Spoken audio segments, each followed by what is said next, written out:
Okay, Mayor, I will turn it over to you. Thank you, Ms. Van. And welcome to tonight's special meeting of the Citrus Heights City Council for January 28th, 2021. I'll call this meeting to order, and would you please call the roll? Councilmember Bruins is absent. Councilmember Daniels. Here. Councilmember Schaefer. Here. Vice Mayor Middleton. Present. And Mayor Miller. Here.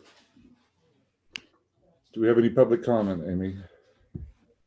I do not have any written comment, and if you would like to speak, you can use the raise hand function in Zoom. And I do not see any raised hands at this time. Folks, well, then let's get started with our financial update study session. All right, very good. Well, thank you, Mayor, members of the council. I'm Chris Boyd, the city manager. Tonight, we're holding a workshop to really give some detailed information around the state of our finances. I'll talk in a minute about kind of the two significant kind of pieces we're going to focus on tonight, but just a couple of opening comments. You know, our city has had over 2 decades of really great history and success, and we've built many remarkable strengths over 22 plus years as a city, as we all know, and all of our citizens know. And the state of our finances has been a topic that has been given careful consideration over all of that time, as time has evolved and as circumstances have evolved. And the ability to predict where we would be at the end of a 25-year revenue neutrality agreement has really been the challenge. And I think we've done much better than expected, for sure. But there's been factors along the way that's impacted our finances in terms of history. Really around the great recession, I think, is when some of these issues started with really probably all local governments. And I think we've been really trying to deal with our financial future year over year, really ever since. But it is really in the last 2 years where as we've gotten closer to really the end of this 25-year period, where we've really struggled to build strategies around not only getting to the 25th year, but really many years and decades beyond.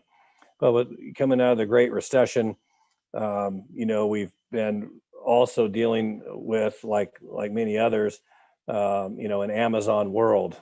We are a retail sales reliant city.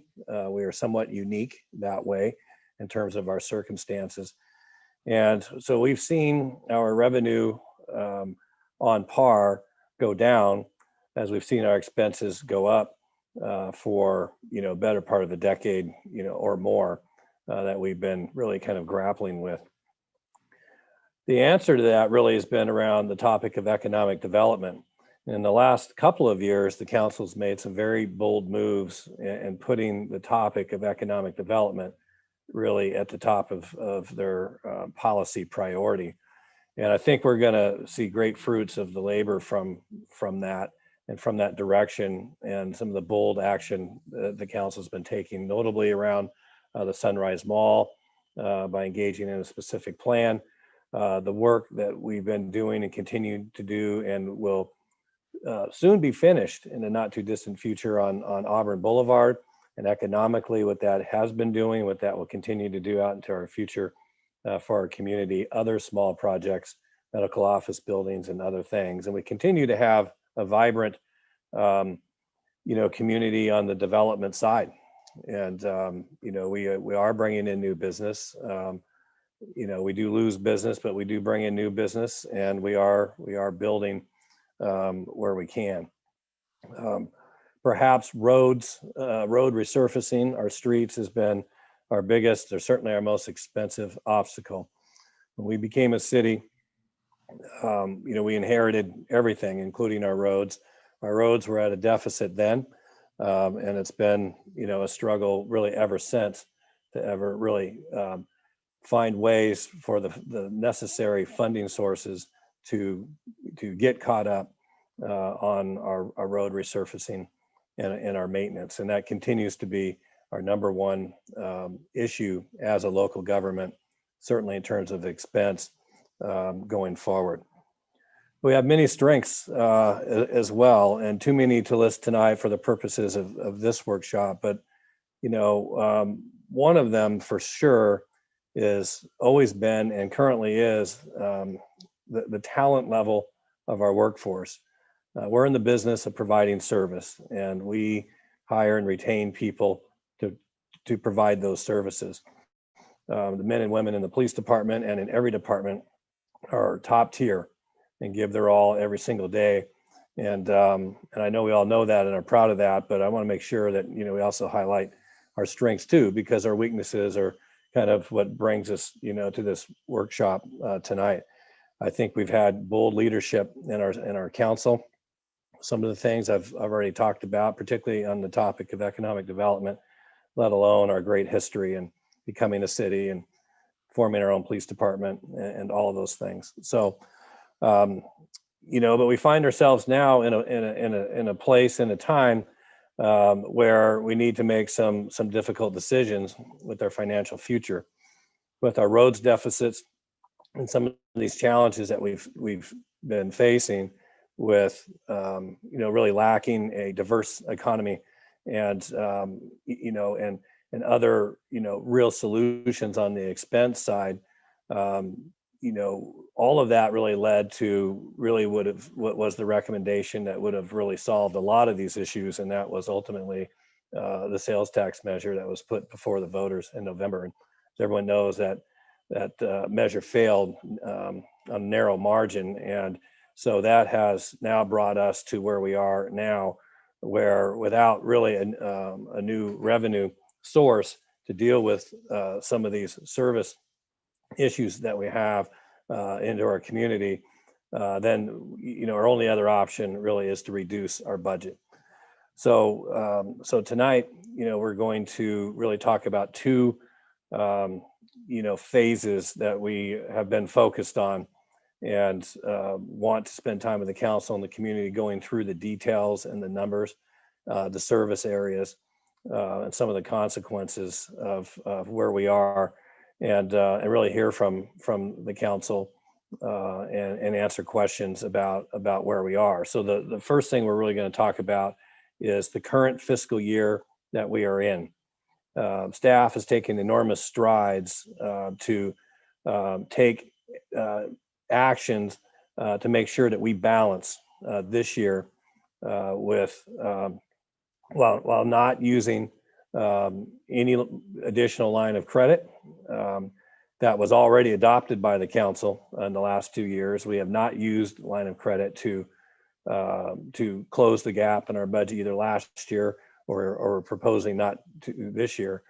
The steps we're taking, some of the service reductions we've already made while we are making these reductions this year. Then we will move in and talk about building the next 2-year budget beginning this coming July 1st.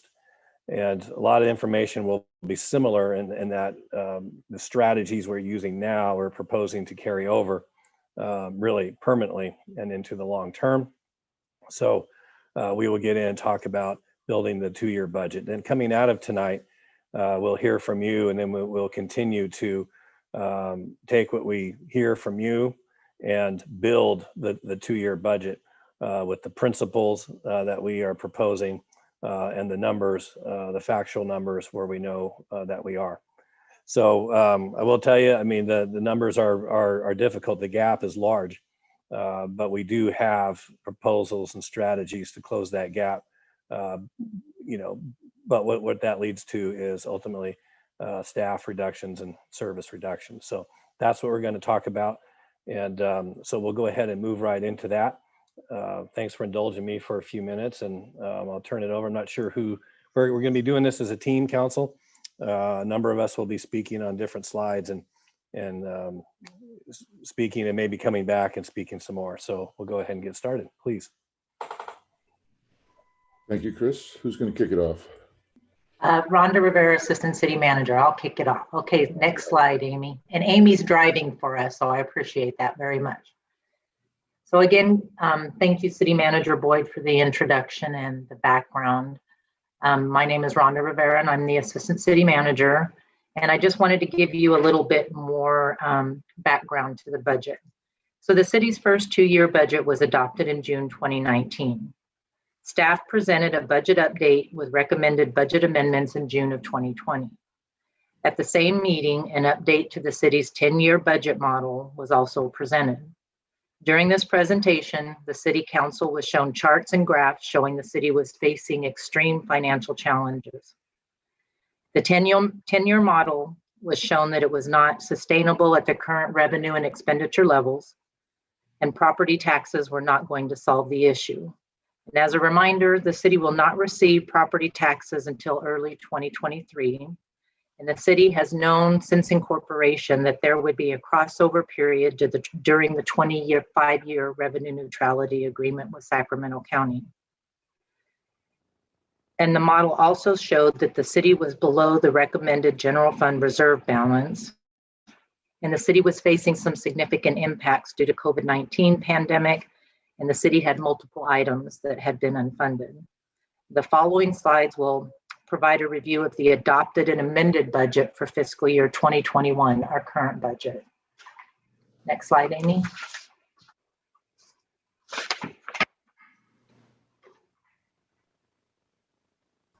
Now I'll turn it over to Tammy. Hi, good afternoon. Tammy Nosardi, Finance Manager.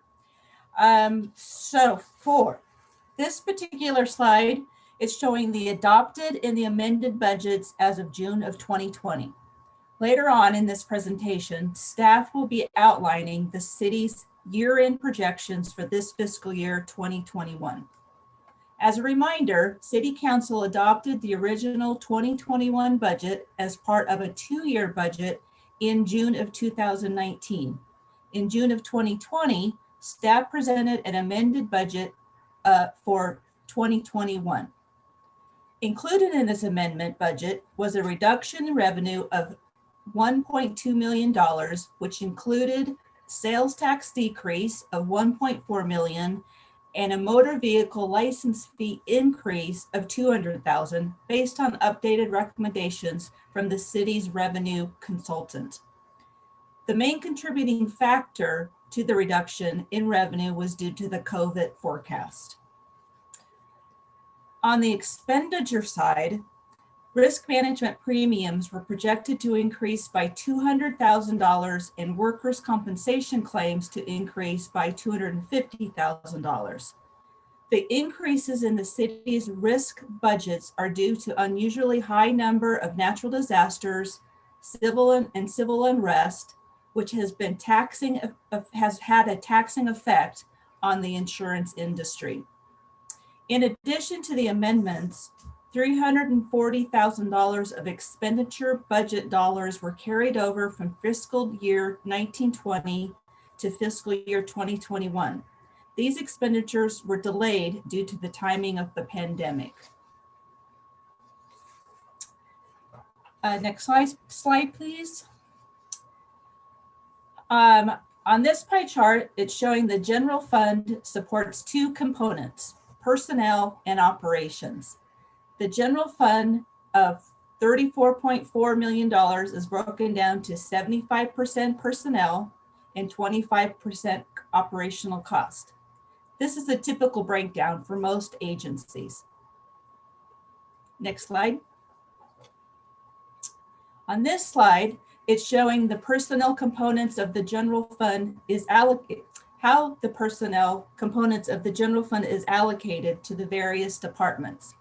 As you can see by this chart, the majority of the personnel costs are allocated to the police department, which once again is common in most agencies. Now back to Rhonda. Next slide. So this slide is showing staff's updated year-end projections for the current fiscal year. As part of the budget process, staff continually updates the projections as more information becomes available and as we move through the budget year. Knowing the city was facing financial challenges even before the pandemic, deliberate steps were taken to reduce expenditures as much as possible. At this time, we are projecting a slight increase in revenue of about $100,000 from what we had in the amended budget from June of 2020. And staff is also projecting a reduction of about $3.1 million in budgeted expenditures. The majority of the $3.1 million in expenditure reductions were achieved through personnel savings. Positions were kept vacant as they became available and corresponding services were reduced. In addition to the savings measures that were taken by staff, the city also received a one-time CARES Act funding reimbursement of just over $1 million. Staff is now projecting the city will end the fiscal year with a small surplus and will not be utilizing the approved $1.2 million line of credit that the city manager previously mentioned. Again, the surplus is due mostly to the salary savings from vacant positions as well as the CARES Act funding. Next slide. As previously mentioned, staff is projecting a year-end expenditure savings of $3.1 million, $2.4 million in salary savings and $700,000 in reduced operating costs. The salary savings are due to intentionally leaving 37 positions vacant citywide and reducing corresponding services. And as the city manager mentioned, when we went into this fiscal year, we knew we already had an adopted deficit. And so staff started very early on in the fiscal year working on reducing those expenditures. But they do, of course, come with a cost. Next slide. The city has 211.25 full-time equivalent positions and approximately 30 non-benefited part-time positions. The approved full-time positions are shown in green and the part-time positions are shown in red. As shown, the police department currently has 28 vacant positions and City Hall has 9 vacant positions. While these vacancies produce budgetary savings, they also come with a reduction in services.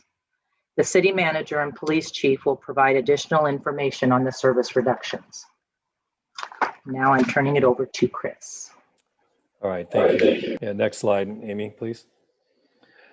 So still focused on this current year and discussing reductions in positions that we've made. I want to talk briefly about the commiserate service reductions thus far and steps that we have taken. For purposes of time, rather than go through every department, what we've done is really under the City Hall, it's really all the other city departments, and then we'll do police specifically next. So we've reduced some of our succession planning programs and staff training to cut costs. We have had to delay updating human resources, legal mandates.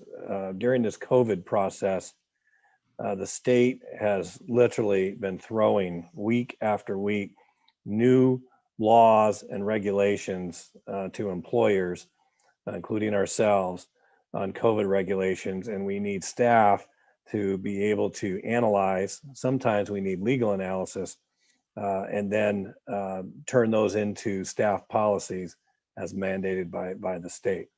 That has been difficult to keep up with. Reduced community engagement with less staff, reduced economic development and communications programs. We've had to have some delays in processing development projects, delays in response to public calls and emails, and a reduced ability to pursue grants. And I'll move it to staying on the same topic here of current city cuts. I'll move to the chief. Good evening, Chief Lawrence with the Police Department. And Before I get started, Mr. Mayor, I know I believe I have quite a bit of my staff that are watching tonight. So I want to just take a minute to thank the brave men and women of the Citrus Heights Police Department who work tirelessly to keep this community safe. And despite working with extremely low staffing levels, and while we're doing fewer things than we ever did before the budget deficit, it has in no way diminished their professionalism or their desire to protect and serve this community. The police services provided to the Citrus Heights community remains top quality thanks to our police professionals, and I'm very proud of them. I want to thank too my command staff, particularly Management Analyst Cass Burnett and both of my commanders for helping to navigate our department through this difficult budget time and the challenging staffing shortages. The strategies that we carefully and thoughtfully implemented at the police department, which we're about to go over, have prevented us from laying any people off up to this point, and I'm hopeful we'll avoid layoffs in the near future. Immediately after the November election, we began not filling vacant positions, and as positions became vacant, we held them open. But this required us to reduce police services that we provide to ensure we're maintaining adequate staffing in our core areas, such as patrol, and our 911 dispatch center, and other critical units. We've shrunk other units to minimum levels, and some have even been completely suspended, which I'm about to go over. But even non-emergency units must be maintained to certain levels to continue to meet legal mandates and function as a police department. So you can see on this first slide here, I'll start with patrol and operations. We've reduced staffing. This will result in, or has resulted in, an increase in response times for cold calls and non-injury traffic collisions, an increased burden on patrol officers, reducing proactive crime reductions, fewer patrol officers visible throughout our city, fewer officers available for emergency response and mutual aid requests. In fact, we stopped going to mutual aid requests where we help other agencies in mid-December as a result of staffing. And it will also result in customer service delays for low priority calls. In our animal services unit, we've reduced staffing to reduced minimum required services only. So rabies control, animal adoptions, response to dangerous dogs, and removal of deceased animals. We've eliminated our trap and release program and other enhanced services. And our service hours have been reduced to weekday business hours only. Significantly, this has increased response times to calls for service, sometimes a few days, even if someone calls about a deceased animal, for example. If we go to the next slide. In our records unit, we've reduced our staff in our records unit by more than 50%. This has resulted in inadequate staffing of our police department lobby. We've implemented a phone tree for non-emergency calls for service, and this has resulted in increased wait times for our public. It's created an inability to properly transition to impending legal mandates such as NIBRS, RIPA, and Public Records Act. And I won't explain what NIBRS and RIPA are, but those are both federally and state mandates that we have to comply with in the very near future. It's resulted in a delay in criminal filings and cases and warrant preparation for the district attorney's office, a delay in responding to report requests and providing actual reports to citizens, and an inability to provide live scan services or fingerprint services to the public. So we refer to those to outside sources at this point. Our youth and family services unit has been completely suspended. We needed to move those positions into patrol so we could have enough officers on patrol. This resulted in elimination or reduction in youth programs, significantly reduction in the PAL and Explorers. Our PALs are Police Activities League, and our Explorer program, which we'll maintain because those are nonprofits, but they will be significantly reduced. Programs in the youth unit that have been completely eliminated are our Pathway program at Mesa Verde High School, our special community events such as birthday drive-bys, Miracle on Fountain Square Drive, Trunk or Treat, holiday referral program, Shop with a Cop, etc. Some of those we may be able to pull off, but at this point, we just don't have the adequate staffing to do those. And other ones to be eliminated are the every 15-minute anti-DUI program and other youth outreach and crime prevention programs. It also eliminates all of our school resource officers in all of our schools. Our special investigations unit has been completely suspended, again, to move those officers and that sergeant into patrol to make sure we have adequate staffing on the streets. This has resulted in all drug activity reported by citizens diverted to patrol staff instead of special investigations. And this results in no consistent response to narcotics complaints. There's a potential increase in property and violent crime due to a nexus to illegal narcotics and street crimes. There's no focus on illegal narcotics possessions or sales, and no gang expertise or prevention in Citrus Heights as a result. Also prohibits us from being able to have enough staff to do warrant sweeps, such as sex registrants, probation and parole sweeps, domestic violence, and gang affiliation sweeps. Let's go to the next slide. Thank you, Chief. Thank you, City Manager Boyd. So that concludes staff's updated projections for the current fiscal year. Again, we are projecting a small surplus due to the approximate $3.1 million in labor and operations savings. And that was again are due to the decision to leave positions vacant, reduce services, and also the receipt of the one-time CARES Act reimbursement funding. So now, are there any questions regarding the fiscal year 2021 update? I'll ask a few. Questions? Yep. Go ahead, Brett. Thank you. The general fund reserve balance was mentioned. Do we have a number on what we have in the general fund reserve right now? It's roughly $5 million, and we have some slides later on in the presentation as we talk about our 10-year model that will give you the current updates. Okay, thank you. And then on the revenue side, does the revenue projections for the rest of this year include the Sylvan sale? Right? Aren't we getting 200 like right away, and then another 200 within a fairly short period of time, or something like that? Another 200,000? No, it does not include that as revenue, and that's due to Sylvan property purchase was done with the line of credit. And once those full revenues are received and the sale of the property is closed, council will need to decide at that time how they want to utilize that revenue, whether putting it back on the line of credit to pay off that debt, or using it for another purpose and pay off the line of credit with another source.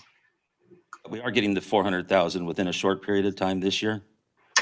Yes, and I do believe that we have in the escrow account, they have made a deposit of the money. I would have to confirm whether or not that's actually been transferred to the city. And then you mentioned that we would decide to do something later. Is that a requirement, or is that up to us if we want to do something with that money now? Well, I'm not, again, I'd have to confirm that we've actually received the funds now, but again, those funds are part of the payback to the line of credit. Here's my point. If it's our money, once we get it, don't we get to decide what we do with it and when we do that? That is a council decision. And then my other two questions are on the police department side. Of the 21 full-time equivalents that are being held vacant, how many of those are sworn police officer positions? So far in this fiscal year, of the 21 full-time positions that we've held vacant, 13 of those are sworn police officers, and that equates to about 10% of our police force.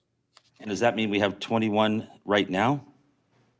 There are currently 21 full-time vacancies. Of those, 13 are sworn police officer vacancies. Okay. And then how many officers were assigned to the special investigations unit that had to be suspended? I believe there was 2 and a sergeant. All right, that's it. Thank you. Any other questions? I have a question.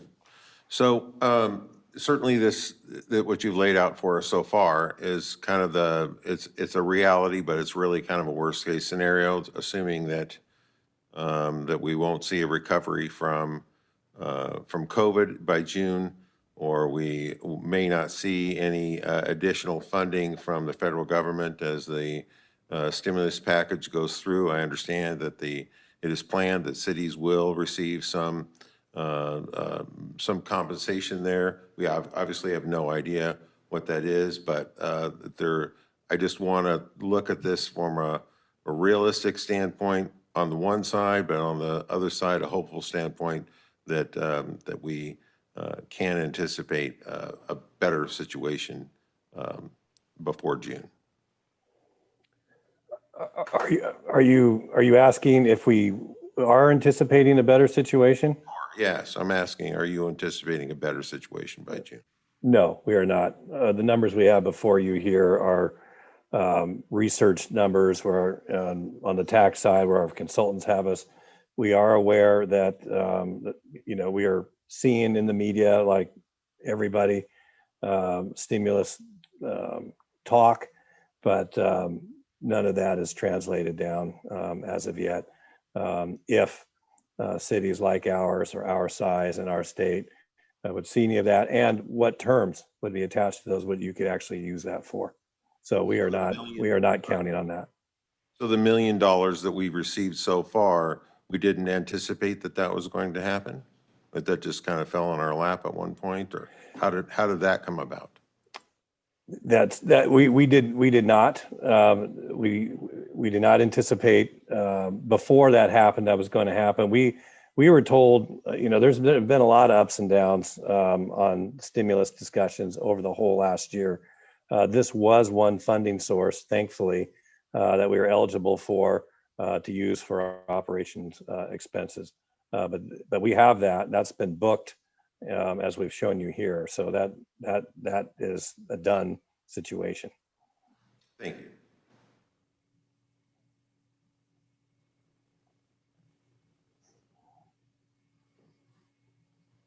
Any other questions before we move on? Not at this time. Mr. Mayor, Yes. as Chief Lawrence, I want to correct my response to Councilmember Daniels about the Special Investigations Unit. I said it was 2 and a sergeant. It's actually 4 positions, 4 police officers and 1 sergeant came out of Special Investigations. Thank you. Okay, who's up next? I'm going to continue on. So the next portion of our presentation will focus on issues and recommendations as we prepare for the next 2-year budget. And just to kind of give you a little bit of an introduction, the first step in preparing for the next budget cycle is to take the current fiscal year budget and update it using the council-approved 10-year budget model. This process helps us forecast what the future revenue and expenditures will be, and the city consultant, Bill Zanoni, will discuss the process and challenges the city is now facing. Thank you, Rhonda. I'm Bill Zanoni with Municipal Resource Group. As most of you at least are aware, the city has developed a 10-year financial forecast for the general fund, which has been presented to the city council several times during the past 2 budget cycles. Last year, the forecast was presented in February as part of the mid-year budget review, so just about this time last year. And then again, an update to the financial forecast was presented in June of last year. As we indicated before, the purpose of a financial forecast is to project anticipated revenues and expenditures to identify any potential funding issues well in advance of their occurrence, with the goal of avoiding a fiscal crisis. For discussion this evening, we've developed 3 scenarios for you to consider. Each one of those scenarios assuming same level of revenues, but a different level of operating and expenditure cost fundings. So for the first scenario, I'm going to just start by indicating that over the past several years, in order to balance the city's budget, a number of significant operating and capital cost items have been either deferred or eliminated. Under this first scenario, we've identified approximately $14 million in annual funding needs, which are not currently being met through the budget process. As you can see, the largest single item on this list is maintenance repair of the city streets. A conservative estimate of annual funding requirements for streets is $12 million. Regina Cave provided the City Council with a report on the current status of the city streets and funding needs during the mid-cycle budget review last June. The other funding items that are on this list include city facility maintenance and capital replacement costs, which are currently not being funded, funding for negotiated leave payouts, which we call compensated absences, equipment, software, and city vehicle replacement costs, required payments for retiree medical cost obligations. That's the OPEB, other post-employment benefit line item. And also setting money aside for a general fund emergency or contingency reserve. Go to the next slide.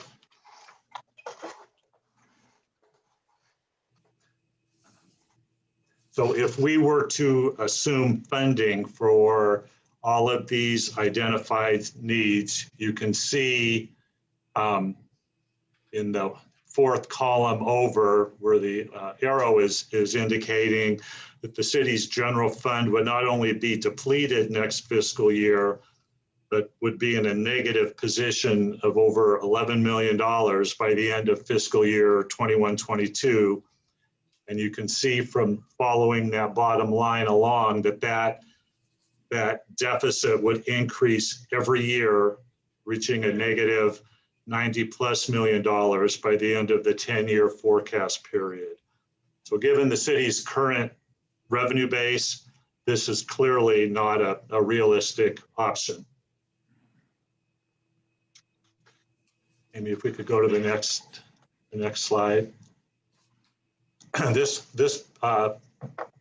slide just is a picture of the information on the previous slide, and it tracks the general fund reserves. The blue line is our minimum target level of reserves. The black line represents 0, and you can see that we go from pretty much being at our minimum level of reserves right now in a downward spiral every year. So clearly, under this scenario, trying to fund all of these items, the city would not be able to continue to operate. We could go to the next slide. So based upon the results of the first scenario, we developed a second alternative by reducing the funding of those identified costs that we're not currently budgeting for. What we've done in the reduced cost estimate column is we've reduced funding for building maintenance, for compensated absences, and for equipment and vehicle replacement. And we have eliminated funding for building equipment replacement and general fund emergency reserve. And we have completely eliminated providing any funding for streets. And if I can just, on paper, we can reduce funding for building maintenance and capital building equipment replacement costs. But in reality, when those items occur, the city has got to come up with funding to pay for them. So we can either set money aside and build up a reserve and have the funding set aside when the time comes, or deal with it as large ticket items when the event occurs. But for purposes of this scenario, we've reduced those one-time additional costs from 14 million down to $938,000 in this next 2-year budget cycle. If we can go to the next slide, Amy. So with those reductions to our projected operating costs in fiscal year 21-22, we've reduced this shortfall down to just slightly under $4 million.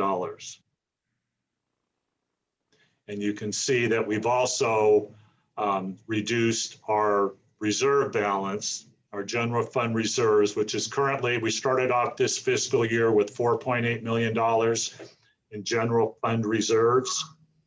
General fund reserves, as you'll hear in a little bit, is not strictly cash in the bank.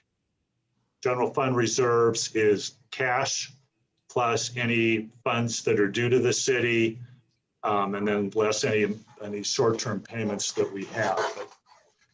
Under this scenario, by reducing those additional costs, we would end up next year in a deficit of just about $4 million.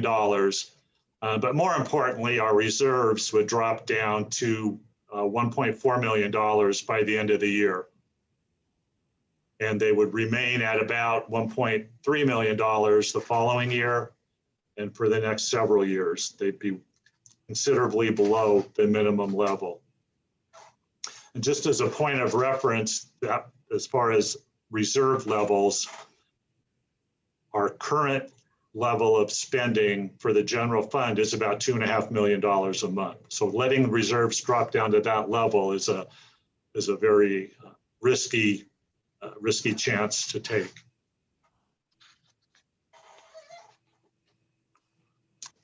And next slide is just a graph of that same information. You can see the blue line again is our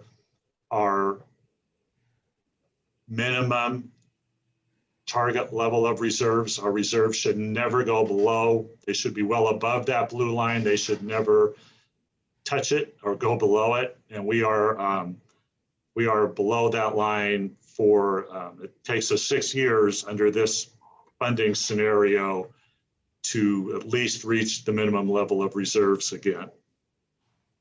And again, even with this scenario, we are not providing funding for any street maintenance repair work in the general fund. The next slide. So given what we just saw with a projected $4 million operating shortfall and a drawdown of reserves, we developed a third scenario where we identified proposed actions to try to balance the next 2-year budget. And those actions included a reduction in general fund labor costs of about 14%. The dollar value on that is about $3.7 to $3.8 million a year. We're assumed maintaining the current position vacancies as was previously discussed, a further reduction to city services, reduced additional funding requirements, and again, no funding for any street maintenance or repairs. Next slide. Chris. Right, so that then therefore brings us to what the updated position count would look like under this scenario. In the police department, we would need to go to really 26 of the benefited positions and 7 of the part-time non-benefited positions. And then in City Hall on the vacant side, we would need to go to the total of 9. So again, the green numbers, the benefited positions, the reds, the part-time non-benefited. So here you see, and this comprises all of the departments in City Hall except Police Department, which we have shown separately here. So in total, available positions, filled positions, and equaling the vacant positions under the scenario that Bill just showed you. Next slide, please. As a result of that, then the ongoing service cuts in the non-police departments would be, again, significantly reduce succession planning and training programs, We would not be able to keep up with some of these state mandates, reduce community engagement and outreach, minimal legislative tracking, eliminate or certainly diminish work on special projects, reduced economic development and communications programs, ongoing delays in development projects and public inquiries. And again, you would have less staff to be able to work on and pursue grants that may benefit the city. Next slide, please. Going to the, yep, go ahead, Chief.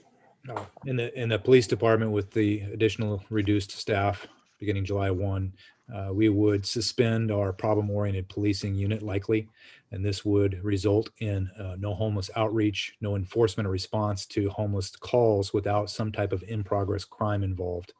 That means homeless camps or homeless complaints. There would have to be some type of an in-progress crime attached to that. We just wouldn't have the problem-oriented policing unit to be able to handle that.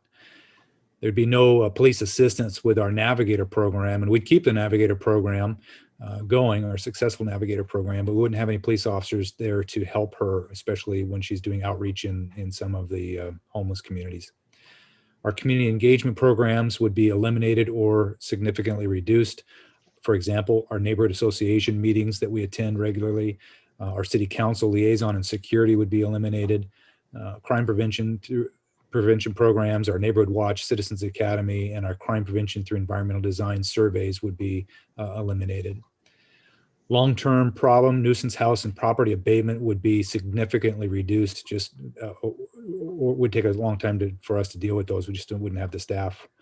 And then long-term community problems such as homeless camps, trash or illegal dumping, abandoned property, and shopping cart recovery would either be reduced, not be able to respond at all. The General Investigations Unit would be reduced. This is going to result in significant impact to non-violent investigations such as fraud and property crimes. There'd be no investigations of online sexual predators, human trafficking, and child exploitation. There'd be a delay in investigating cold cases and non-violent criminal investigations, and a reduced coordination with our district attorney's office and allied agency investigators. If we can go to the next slide. Our traffic unit would be reduced in size. This would result in delayed and or non-response to traffic complaints from citizens, potential increase of injury and non-injury traffic collisions, reduction to patrol overtime mitigation up to $110,000 annually. And that piece is because our traffic unit is a part of operations and patrol. And so what we do and always have done here to help mitigate our overtime budget and make sure it doesn't go too high is if we have short staff in patrol, we will temporarily move a motor officer or two into patrol, which helps us manage that overtime budget. We would have a diminished ability to do that. Inability to execute Office of Traffic Safety grant resulting in inability to meet council objectives for DUI enforcement. This is a potential for reduction in DUI arrests and a potential for increase in DUI collisions. And it would limit our ability to investigate major traffic investigations, increases impact to patrol services, and inability to respond to non-life-threatening calls for service due to securing collision scenes or redeploying traffic collision investigators from patrol teams. I'll turn it back over to Rhonda, I believe.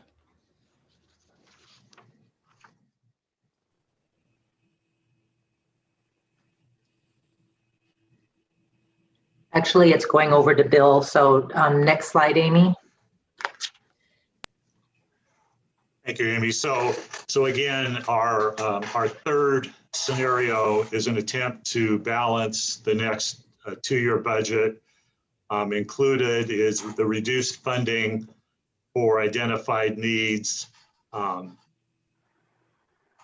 We would continue to defer these costs. But again, when the need arises, the city would have to come up with funding to pay those costs. So, and again, no, we're assuming right now no funding for streets again. So on the next slide, with the staffing and service reductions, which the city manager and police chief just discussed, you can see where this arrow is pointing that next year, we're projecting that the shortfall has been reduced down to about $170,000. And our general fund reserves next year drop slightly below the minimum level. So with those staffing reductions and with those service level reductions in this next 2-year budget cycle, we can come pretty close, we think, to balancing the budget. So the next slide, Amy. So just to summarize, staff is in the process right now of beginning the process of developing the next 2-year budget, which in order to balance will require the need to address substantial projection shortfalls, and that will be accomplished by reducing contributions toward identified funding requirements, providing no general fund dollars for street maintenance and repair, and reducing labor and service costs. And what we see when we look at our financial forecast is that the receipt of property tax revenue in fiscal year 22-23, while it is a substantial amount, $6.6 million is what we're estimating, it does not provide sufficient funding to meet all of the identified budget requirements. Next slide.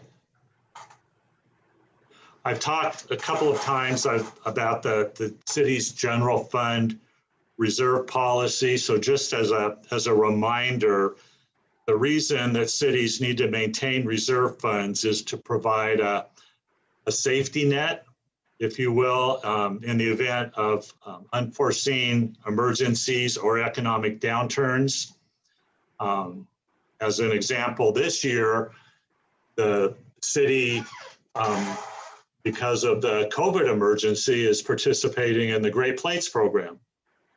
And that program will eventually be reimbursed by FEMA, but in dealing with the federal government and with FEMA, that is a cost reimbursement. And so the city has had to, the general fund has had to advance about $1 million, a little bit over $1 million, and still waiting for reimbursement. So again, you just as an example, a real life recent example, you need a level of reserves to cover those events. And then also just on an ongoing basis to meet cash flow needs, because our revenues don't come in on the same schedule that city incurs expenditures, which Raj will explain to you in a minute. The City Council in Citrus Heights adopted a reserve policy about a year and a half ago in 2019. That policy states that the city will strive to maintain a minimum level of reserves of 17% of general fund operating expenditures. 17% is about 2 months worth of operating costs. That is a minimum. And when this policy was discussed with the Finance Committee actually recommended that a more prudent target level of reserves would be in the range of 25 to 30%. And that is a target that I think many cities now have been trying to go to after the last economic downturn, when many agencies, many cities depleted their reserves. They realized just how important it was to have that cushion to rely on when events happened. So under the scenarios that we've discussed this evening, certainly under the first two and even under the third scenario, our reserves drop below this minimum bottom line level of reserves. Next slide.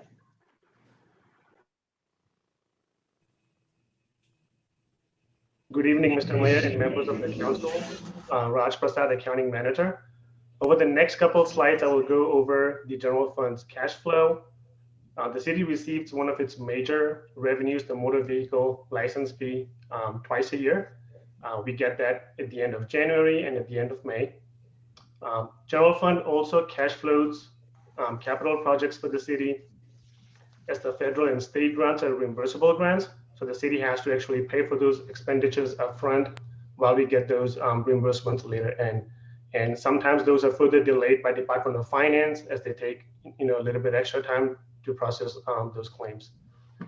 And then as we deplete our fund balance, as Bill talked about a little bit earlier, we will run into major cash flow issues to actually pay our employees and vendors. Next slide. So this slide here talks about the cash portion of the general fund reserves over the last 18 months. Remember, not everything as a general fund reserve is cash. There's other things in there as well. While the city expenditures payables for the most part are evenly distributed throughout the fiscal year, revenues and receivables are not evenly distributed. The timing of the receipt of the revenues and the city's ongoing year-on expenditures underscores the reason why agency needs an adequate general fund reserve.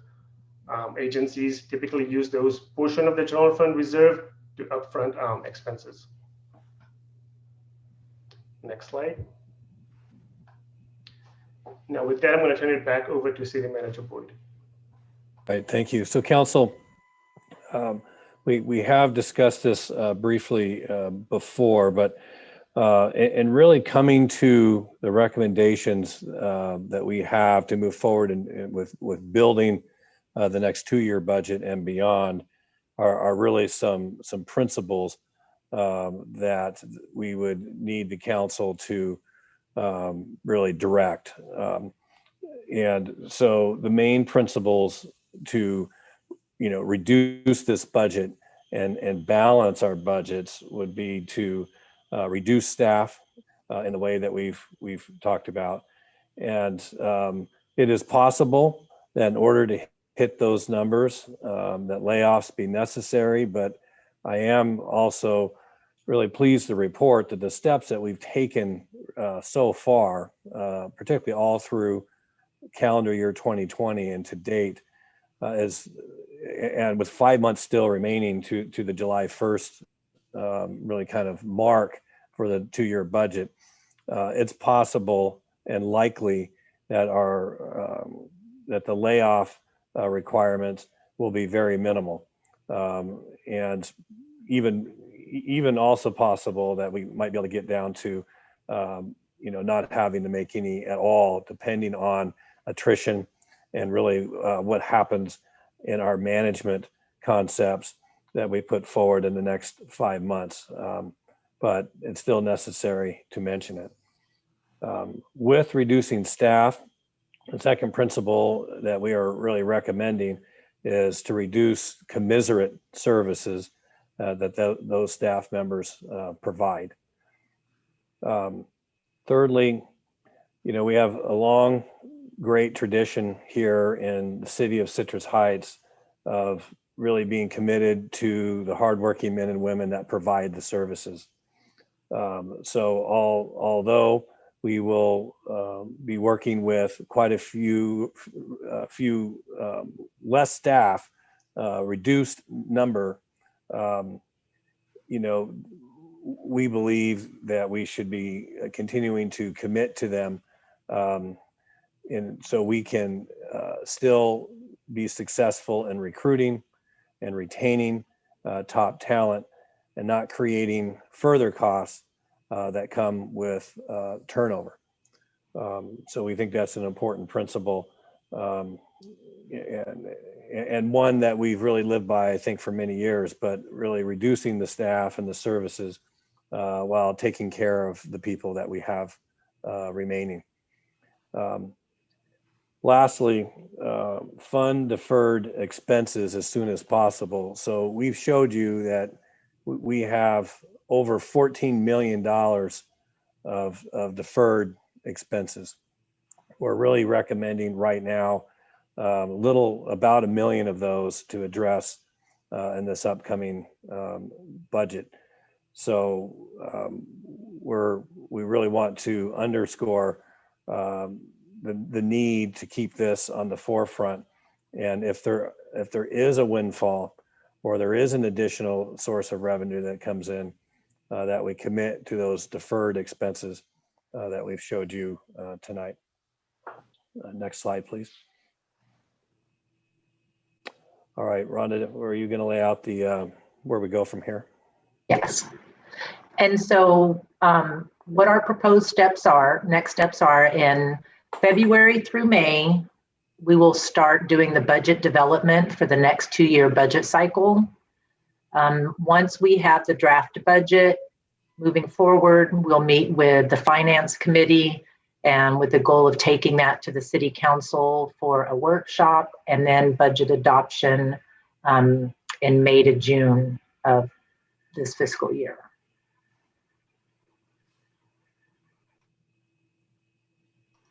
And next slide, Amy. So at this point, wanted to see if there were any questions or comments on what we're talking about for our budget development for the next 2-year cycle. Questions? Hi, yeah, Jeannie here. Could you go back and review the difference between scenario 2 and scenario 3? I think Bill made that presentation. Right. Scenario 2 was not doing the personnel reductions. And scenario 3 was having reduced costs based on reducing personnel, Okay. addressing the $4 million deficit through the maintaining the current vacancies and adding potentially more. Okay. All right. Everything else is the same, though. Everything else is the same. Thank you. Anyone else? Question, Mayor. Yes, go ahead, Tim. Number one, I want to start by thanking the city manager for his discretion in not using the draw on the line of credit. I really appreciate that. On the other hand, I'm looking at the presentation that was presented to us in our 2x2s last month. Looks a very different scenario. If you could roll back to the funding requirements that you had stated there, it's almost completely different set of scenarios in that you don't list in the current one you just presented, you don't list the financial system update for $450,000. And there's some similar items there, but it's a little concerning to me that we don't see consistent data through this. And I'd also like to know what the 14.5%, what's the makeup of the payroll reduction that you referenced? You covered a lot of material there. And I know that's going pretty far back, but I'd certainly like to understand why we were presented one set of data last month and we're being presented a different set of data today. Well, specifically, so why don't we go back and talk about on the funded needs list that you're referencing. So why don't you take it one at a time? We'll try to answer them. I think you mentioned the financial system. I caught in If you there. want to roll back to the slide with the funding requirements. What slide was, what number was it? I think it's number. Bring Bill's, Mr. Anomi. Pardon me if I mispronounce your name. There it is. That one works fine because that is consistent through this. So on the one that you presented last month, you show, okay, so I'm just looking at the original cost estimate. So compensated absences, you show the same equipment and software, 150,000, general fund emergency, You show 500,000 general plan, update 40, OPEB is 248. Vehicle replacement is 400, and streets are 12 million. But you show no, the planning project tracking software, 40,000 is not on this list. Yeah, we can. if I can explain it, but explain. let me start off by saying this. We did 2x2s with the council 2 months ago. This process is daily. Everybody you see here on the screen, all of the staff works on this tirelessly every day. And this has been going on for months. And when we met with you, that was a preliminary meeting around the holiday season to get to the council with what we've been working with at that time, with the understanding that we'd be coming back and working on this for many more weeks and get it to a point where we could bring it to the full council in a public meeting and in front of the community. So that's the background on what a 2x2 generally serves for in something this extensive. But since that time, let's address any differences between what you saw a couple of months ago or in December. I guess it's less than 2 months ago, a month ago, and what we come to tonight. So the financial, Mr. Schaefer, I think you mentioned the financial software system. Would you like to start with that one? Sure. All right, And Rhonda. when we met on the 2x2, we were providing update on all of the unfunded items. Our presentation tonight, if you'll look at the timing, we removed everything from the unfunded items that was a one-time purchase. That it wasn't going to be something that we would be building into all 10 years of the budget model. And so those are still funded items or items that we will need funding for. We're just not anticipating having to address those in the next 2-year budget cycle, or alternate funding has been identified between the time we met with the Finance Committee and where we are today. So one other issue that I have here is you stated in the 2x2 on last month, and it was December 18th, wasn't 2 months ago. You stated that none of these expenses of December 18th hadn't been budgeted in over 10 years. And we're gonna choose to pull this out now during a pandemic that suddenly we need it's an emergency, we fund these items. I think that certainly, I don't understand that. That doesn't make any sense to me that you're gonna pull all this entire table of doom and gloom out right when we're in the middle of a pandemic. Of course, things aren't gonna be great. Things aren't great for everybody associated with the pandemic. So that's all I have to say. Thank you. Just for background, Tim, we've always put money aside for capital needs and maintenance and equipment and vehicle replacement. What we're looking at here is a huge reduction in not really being able to meet our annual needs, but at least making an effort to cover it.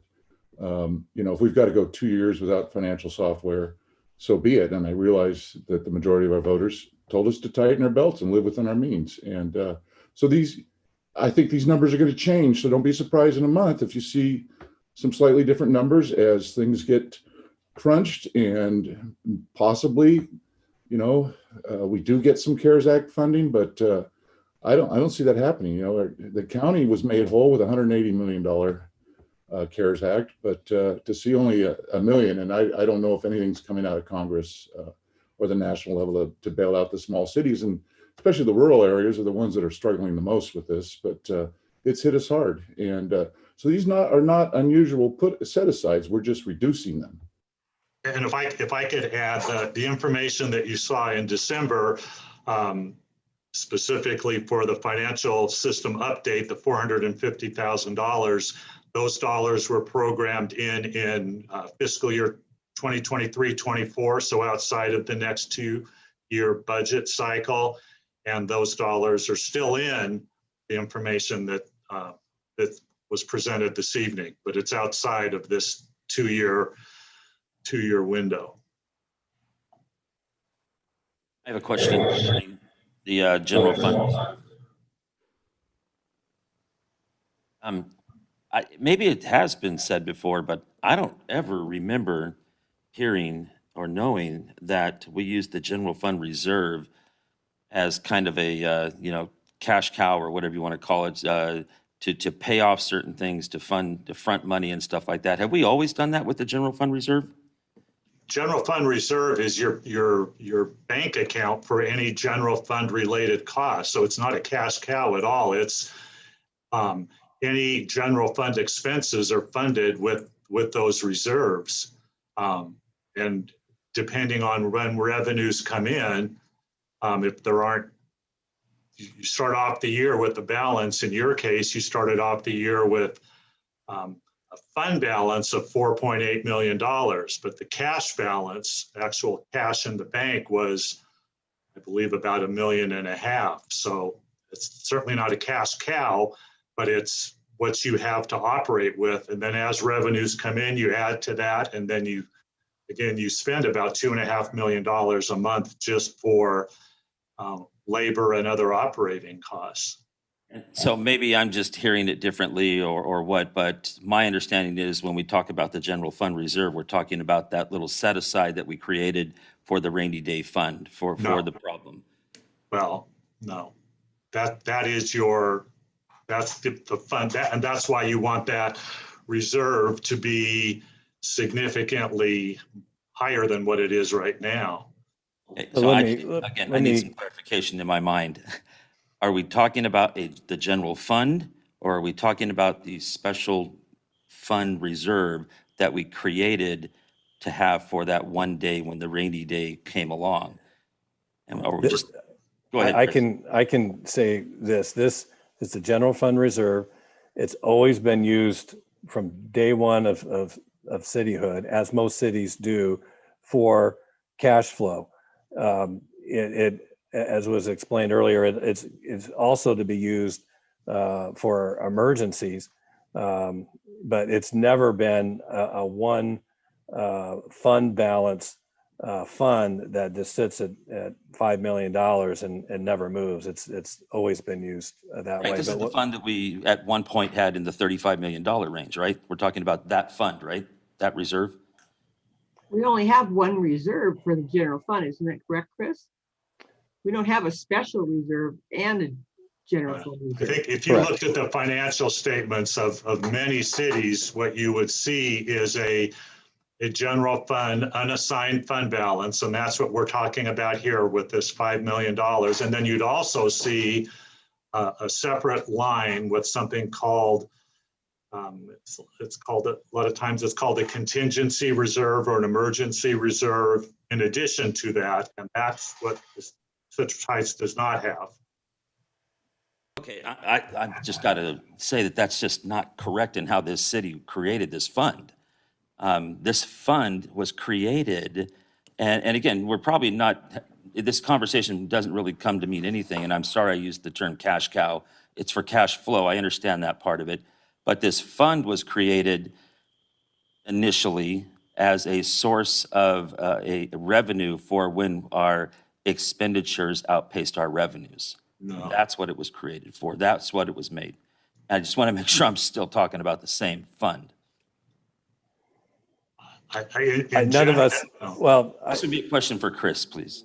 yeah, I mean, I wasn't here, 22 years ago. So if that's back when you're referring to, I can't answer Okay, that. so we're talking about the same fund. I just wanted to make sure. Okay, then the only other question I have is the number was given as 5 million earlier, and not knowing that we did those kind of things and we funded the Great Plates effort through it, we're $1 million down on that. Does the 5 million include that 1 million that we're still waiting to get back for that project? Rhonda, I believe it does, but Rhonda. Yes, it does. It And does. it's actually closer to 2 million. It's 1.7 million we're waiting on from Great Plates. Okay, so does that mean we only have 3.3 million if we're still waiting on that 1.7 million? If you're talking about a cash balance, it may even be different from that. We have not received our major revenue source for this year, and that's our motor vehicle, and that will come to us usually right at the end of January, 1st of February. So our actual cash balance is probably less than that now. It could be even in the negative as we have assets that are receivables. And this again is why the general fund is so important, the balance that's maintained in there. And I also wanted to clarify one thing.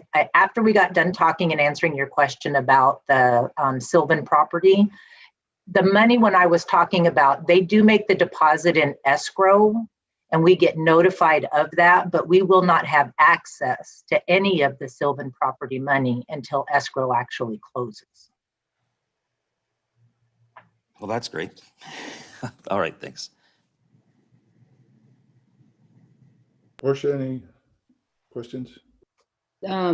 This is not new to us. We've been seeing this trend since early last year, and we knew that we were going to get to this point where we're going to have to make some serious cuts.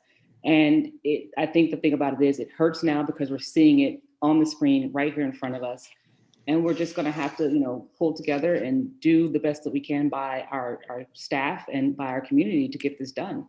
We don't really have a choice in this. We can't make any magic money appear, so we're going to have to make do with what we have.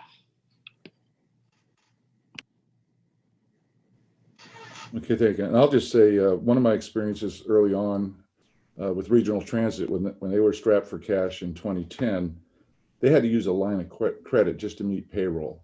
And I heard tonight that's something we do. We use the reserve as somewhat of a shock absorber, but the money eventually gets replaced. And so I'm not a financial whiz by any means, but accounts receivable and accounts accruable, I never did that in my line of work. It was, how much money do I have right now?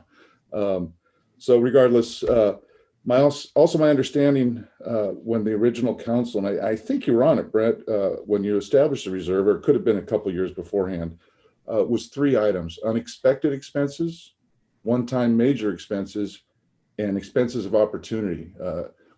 It was there to be used.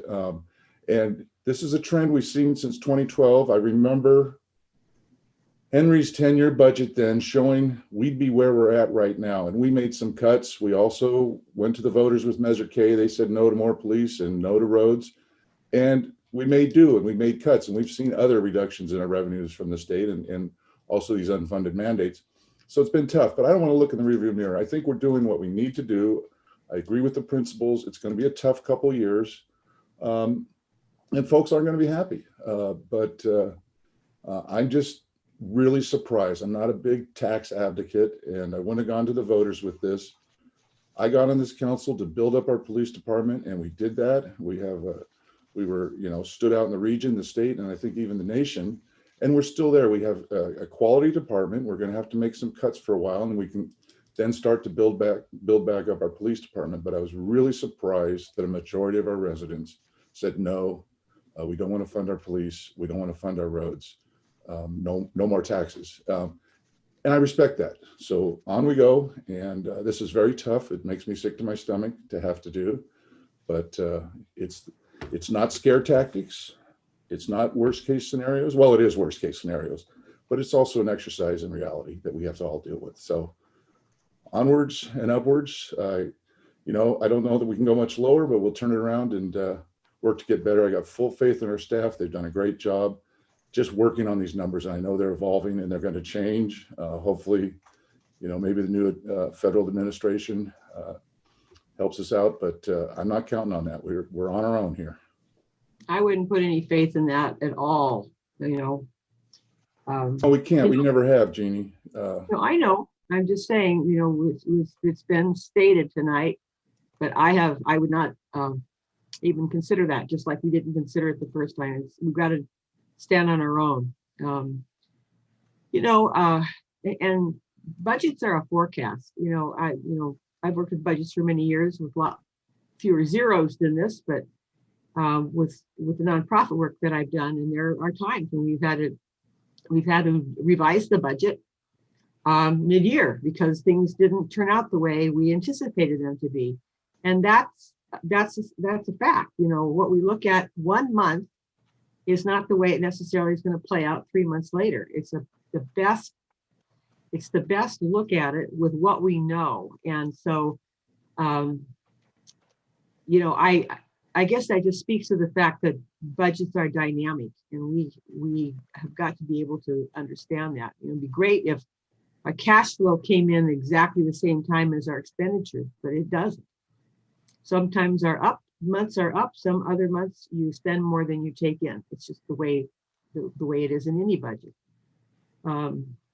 I don't know. Yeah, this is just, it's hard to look at. It breaks my heart in many ways. But I just know that our staff has done everything they possibly could to give us real numbers and a real solution. So I think from here we go forward with what we have to do. Now, I do have a question that I forgot about. I noticed we talked about delays to development projects. And that really, is that general fund? I thought that was fee-based, or is there an impact from reducing the general fund and staff on that? Colleen, do you want to talk about that? Yes, as was mentioned, we've the entire year of 2020, we froze numerous positions. One of those was a planner position that was vacant, and we did not fill that. So for that reason, we have fewer staff to process those same number of projects, which results in a delay. Okay, thanks. And I appreciate all the work that went into this and the presentation. I think one thing that might be helpful, because I know the council members understand the difference between the general fund and enterprise funds and the capital fund, but I think we need to do a better job, because I don't think most residents know that we can't just transfer money from, say, a bike project that was grant funded over to the general fund. And I think we need to do a better job educating. Maybe I'll write some Civic Finance 101 for the newspaper or something, just to kind of explain how this all works.